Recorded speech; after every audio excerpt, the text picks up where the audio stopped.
Bonjour Laurence. Bonjour. Merci d'être avec nous ce matin. Vous allez nous annoncer le montant définitif du Téléthon 2021. Les Français ont-ils été généreux? Oui, très généreux. Ils ont tenu leurs promesses, même bien au-delà, puisqu'on terminait avec un compteur autour de 73,6 millions d'euros et que le chiffre final est de 85,9 millions d'euros, 85 933 166 euros.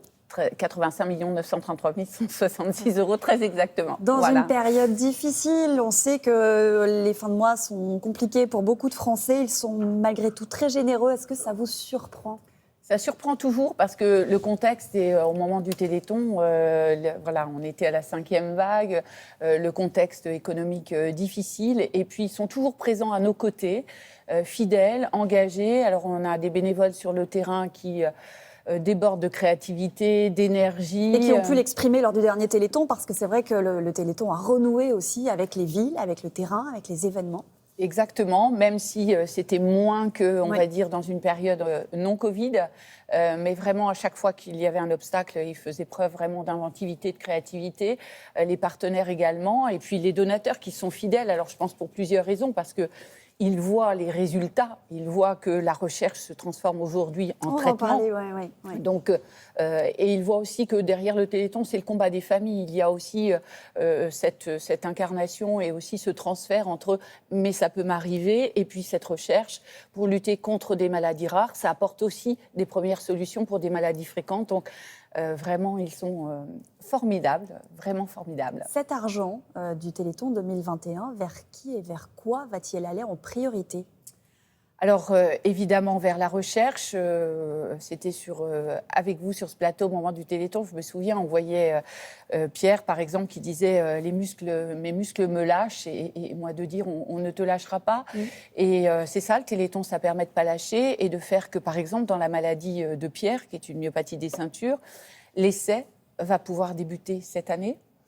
Alors l'essai, c'est pas encore le Graal, mais c'est un passage obligé pour aller vers le traitement. Donc c'est ça aussi notre engagement. Les Français tiennent leurs promesses. À charge pour nous de tenir nos promesses vis-à-vis des malades, des familles qui attendent, vis-à-vis des scientifiques qui ont besoin de ces moyens. Tous les ans, ce sont des centaines de programmes de recherche que l'on finance. Et notre volonté, c'est évidemment de passer du stade de la paillasse à faire en sorte que ça permette de débuter un essai et que ce soit une victoire, un médicament, comme dans l'amyotrophie spinale de type 1, par exemple. Est-ce que vous pouvez nous donner quelques exemples de progrès qui ont été très significatifs ces dernières années grâce à l'argent de ceux qui se mobilisent lors du Téléthon? Je pense qu'on a fait la preuve qu'on était en capacité, nos chercheurs, nos experts, parce que ce n'est pas seulement des chercheurs, de faire passer justement cette recherche de la paillasse jusqu'au lit du malade. Vous évoquiez et donc, la myotrophie spinale. Dans la myotrophie spinale de type 1, aujourd'hui, il y a un médicament, notamment de thérapie génique, qui permet de faire que des enfants qui hier étaient condamnés, aujourd'hui vivent. À très court terme, avant l'âge de 2 ans. Avant l'âge de 2 ans. Aujourd'hui vivent. Et ça, c'est tout simplement exceptionnel. Sur le plateau du Téléthon, on avait plusieurs familles qui étaient présentes, qui pouvaient témoigner. Hyacinthe, par exemple, ce petit Hyacinthe. Et puis, on avait aussi un petit Oscar sur le plateau du Téléthon qui a été traité à 43 jours. Et pourquoi il allait encore mieux que les autres, il n'avait plus de symptômes, pas de symptômes de sa maladie, c'est qu'il a pu être traité le plus tôt possible. Et à quoi sert l'argent du Téléthon? Par exemple, au-delà des essais chez l'homme, dans cette maladie, on voit que si les enfants sont traités très tôt, avant l'âge de 1 mois et demi, 2 mois, ils ne vont pas avoir de symptômes de la maladie, ils vont se développer quasi normalement. Et il n'est pas possible d'avoir de dépistage tôt pour cette maladie dans notre pays jusqu'alors.